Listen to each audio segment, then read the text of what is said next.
안녕하십니까. 이 좋은 세상 만들기 부자 프로젝트 20%의 힘입니다. 12월 8일 주간 브리핑입니다. 최근 미국 주식의 상승 기세가 무서운데요. 11월 들어서부터 저번 금요일까지 나스닥이 무려 9.5%나 올랐습니다.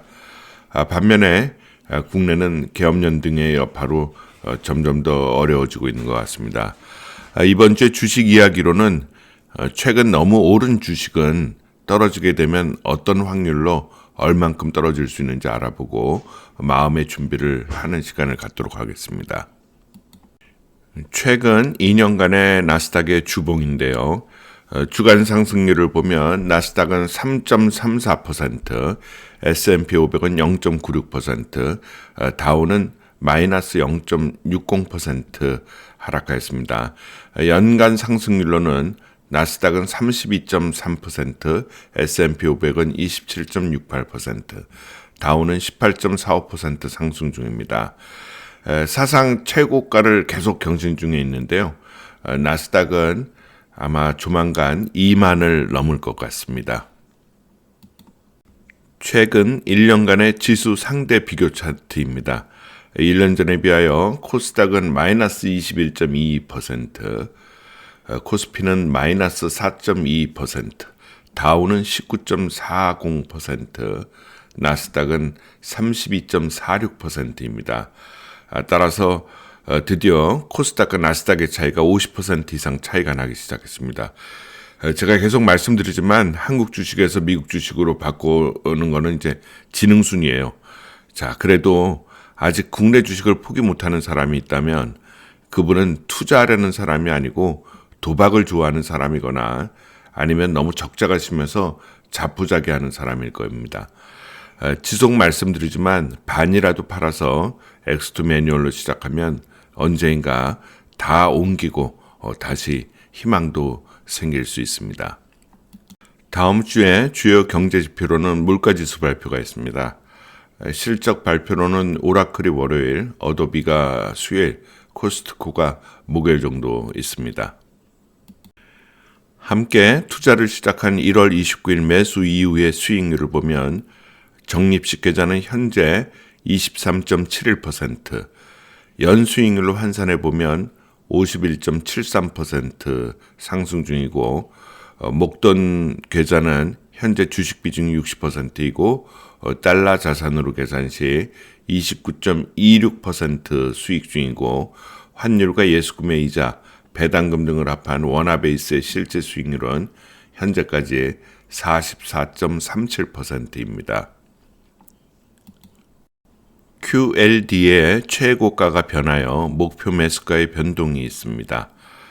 7월 18일 99.04달러에 매수한 것이 거의 팔릴 때가 된 것 같습니다.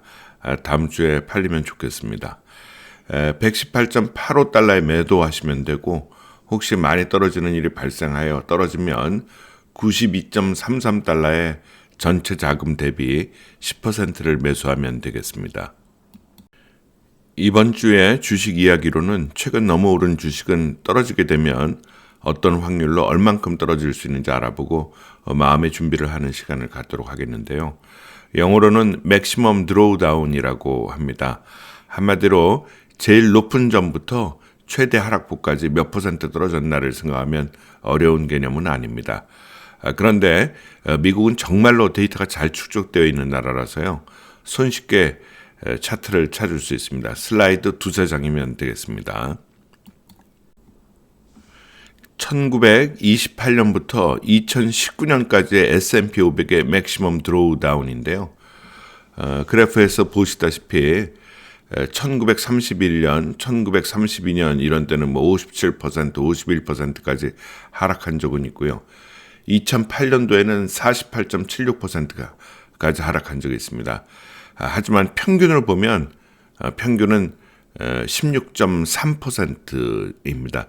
따라서 우리가 평균적으로 한 16% 정도 하락한다 하고 예측할 수 있는 차트라 할 수 있겠습니다. 자, 이 그래프는 최근 44년의 S&P 500의 그래프인데요. 최대 하락폭은 평균 14.2%입니다. 이 빨간 점들이 맥시멈 드로우다운인데요. 44번 중에 33번은 결국 연말로 봤을 때 상승으로 마감하였다는 이야기입니다. 전에도 보여드렸던 슬라이드인데요. 제가 제일 좋아하는 슬라이드입니다. 1928년부터 2023년까지 3% 이상의 1년 중 3% 이상의 하락은 7.2회가 있고요.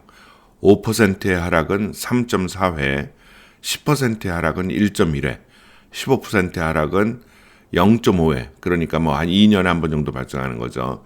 20%의 하락은 0.3회, 즉 한 3년에 한 번 정도 발생한다는 통계를 보여주는 자료입니다. 나스닥은 S&P 500보다는 조금 더 하락폭이 클 거고, 따라서 5%의 하락이 1년에 한 4번 정도 발생하고 10%의 하락이 S&P 500이 1.1회 발생하니 나스닥 2배의 레버리진 QLD로는 10%의 하락 혹은 20%의 하락에 해당하죠. 최고점 대비 10%마다 우리의 투자법이 하락할 때마다 비축된 반의 여유 자금의 10%를 샀다가 20% 상승해서 파는 거죠. 따라서 결국 전체 자금으로는 10분의 1 곱하기 20%, 즉 2%의 상승 효과가 그때마다 있는 것입니다. 따라서 가만히 나스닥을 들고 있는 것보다 5번의 추가 매수 기회가 오면 5 곱하기 2하여 10%의 추가 이익이 있게 되는 셈이죠. 지속적으로 강의에서 말씀드리지만 나스닥은 지속적인 우상향을 하기 때문에 이런 식으로 투자하면 결국 나스닥 상승에 우리는 10% 정도의 추가 상승 효과를 볼 수 있는 겁니다. 따라서 여유 자금이 반이나 있으니 QLD를 산 후에 떨어지게 되면 눈앞에 보이는 그 손실 금액에 슬퍼하지 마시고 추가 이득을 볼 수 있는 좋은 기회라고 생각하시고 기뻐하시면 됩니다.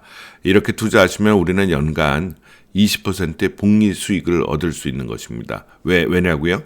나스닥의 평균 여태까지 수십 년 동안의 평균 복리 퍼센테이지가 14%잖아요. 따라서 우리는 20%의 수익을 손쉽게 얻을 수 있는 겁니다. 자, 그런데 만약에 30% 하락이 오면 어떻게 하냐고요? 거의 10년에 한 번 정도 올 수 있는 확률인데요. QLD로는 60% 하락이어서 마음은 아프겠지만 결국은 올라가니 걱정 안 하셔도 되고요. 추가 자금으로 매수하면 되니 즐거움으로 돌아온다 생각하시면 되겠습니다. 하지만 최근에는 유튜브 등의 인포메이션이 정확히 저평가 구간을 알려주고들 있죠. 또한 그 미래 투자 가치 등을 자세히 설명해주는 그런 사이트나 유튜브 등의 자료가 많이 있습니다. 따라서 과거와 달리 30% 이상 떨어지는 것은 향후에 미국 주식 시장에서는 흔치 않은 일이 될 거라고 저는 예상하고 있습니다. 자, 20%의 수익으로 10년에 6배, 20년에 약 35배, 30년에 약 200배, 즉 1억으로 30년 뒤에 200억 만드시고 행복을 즐기시면 되겠습니다. 자, 지금까지 이 좋은 세상 만들기 부자 프로젝트 20%의 힘이었습니다. 감사합니다.